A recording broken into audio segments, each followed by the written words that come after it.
What's up, fight fans? This is Kurt DeVille with Counterpunch Boxing News, and I have some new news concerning Tyson the Gypsy King Fury. Tyson Fury did a little critiquing on his British rival Anthony Joshua, and this is what he had to say. He had to say a lot, okay? He's saying, I see that he's lost a bit of weight. He's been taking notice of people saying he's got too much muscle on him. And Fury also said you can't change a bull into a racehorse. It doesn't work like that. A racehorse can't tow a wagon or a heavy load. Doesn't work. So if you take that big heavy horse, strip off his muscle, and then put him in the same cart that he was trying to pull that heavy load again, he's not going to manage it, okay?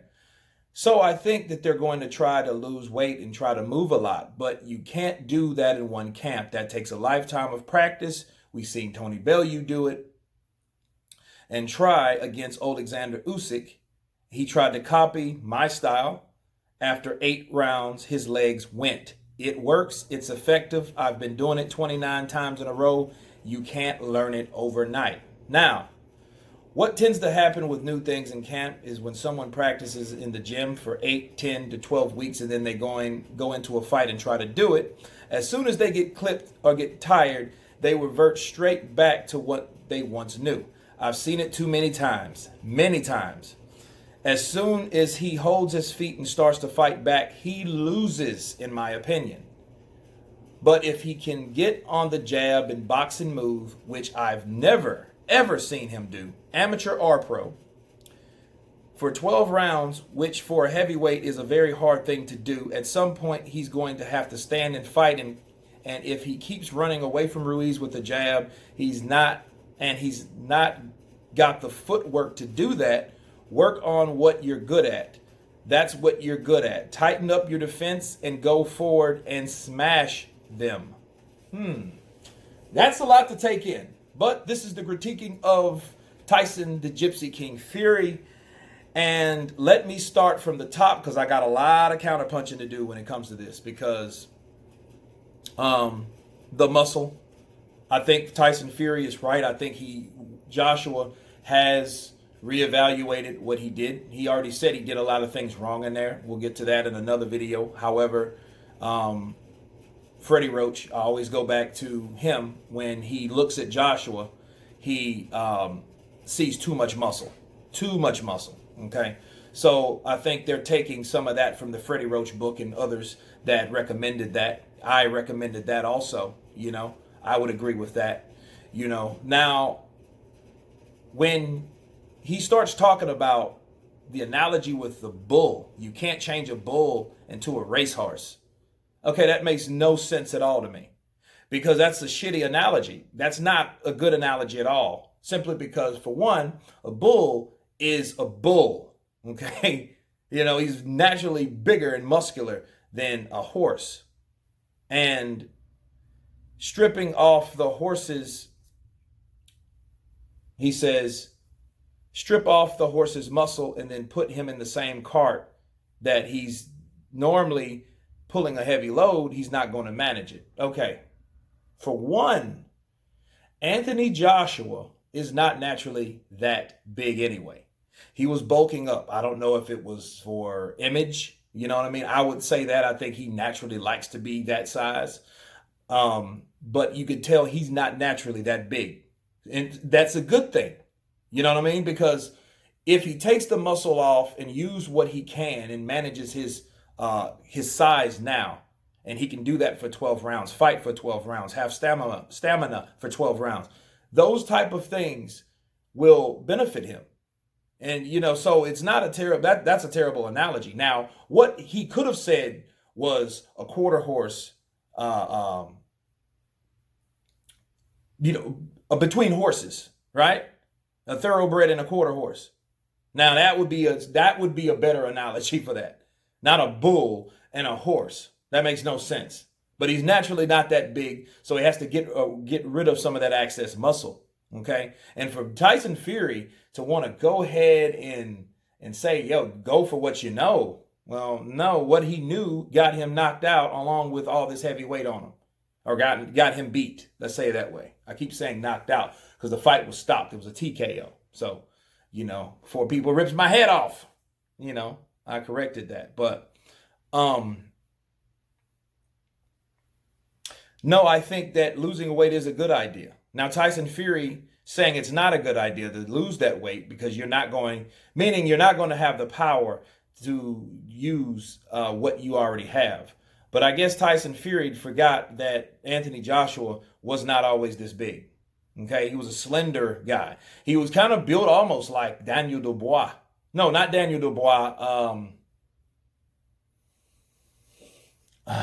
Not Daniel Dubois, but I forget the other British fighter now. He's coming up. He's a cruiserweight now, I believe. And it'll come to me. I think his name is Lawrence. I can't remember, but have a brain fart. But it will come to me hopefully by the end of this video. So what else would Tyson Fury have to say? Tyson Fury also said this. He said, once you get clipped, you revert back to the same thing, something you've been working on in camp for 8 to 10 to 12 weeks. And as soon as you get clipped, you're going to go back to what you know. You know what? I have to agree with Tyson Fury with that, because I think of Triple G, when he fought his last opponent, Rolls. When he fought Rolls, he was using some of the things that he was taught and was working on in the gym. But as soon as he got punched, he went right back to that European style. He stopped moving his head and all that. He reverted right back to old Triple G. You know what I mean? So I do believe that to a certain degree. Now, what Tyson Fury talked about his boxing, he says, but if you can get on the jab and box and move, which I never seen him do, amateur or pro, for 12 rounds for a heavyweight fight is a very hard thing to do. Okay, let me counterpunch that. First off, do you remember when he fought Parker? He fought Parker like that for 12 rounds. So I don't see why. I guess he forgot all about that fight. He's not, and that's his best buddy. That's one guy that Joseph Parker said he'll never fight. Or Tyson Fury. They'll never fight each other because they're like that close. They're like brothers, right? So I don't know where he gets that from. And I will say this, Fury has been in the ring with Joshua. And Joshua almost took his head off. See, and that's a fight that I want to see. Now, him saying go for what you know and fighting, I already went over that. Now,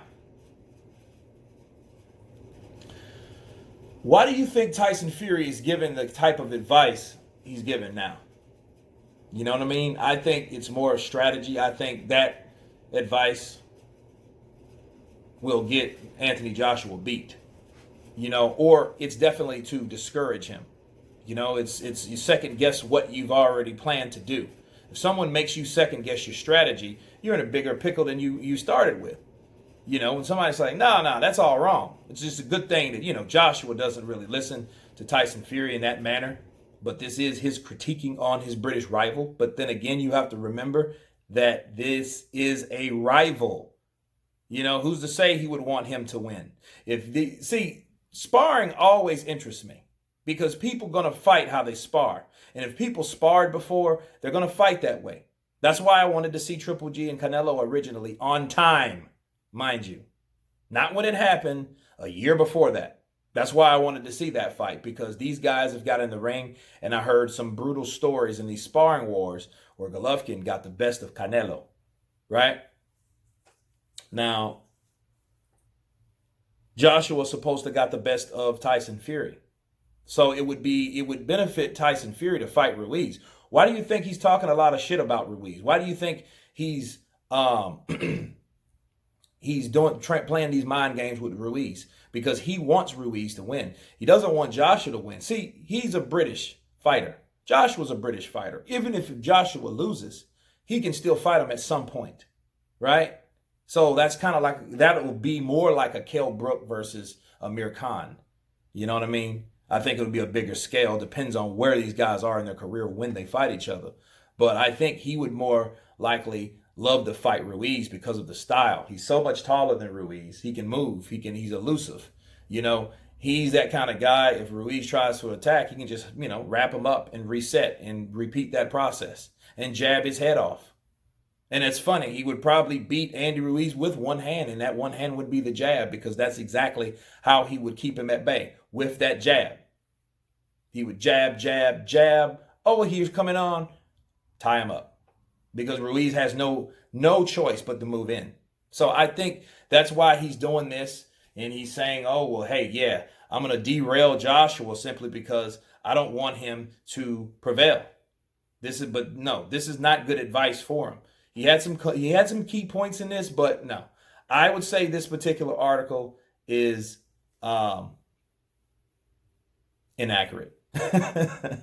And purposely inaccurate, I might add, because he doesn't want to face Joshua at any point, or he doesn't want to face Joshua for the unified title. Because if he gets past Wilder, that's the fight we're going to be looking for. Somebody got to go. It's just a shame it's going to take 2 years for somebody to see. But somebody's got to go December, and somebody has to go early next year. And you know what? That's right around the corner. It's September right now. You got October, November, December, January, February. Okay, so within 2 months, within the next 6 months, we're going to see two very important fights and how things will unravel in the heavyweight division.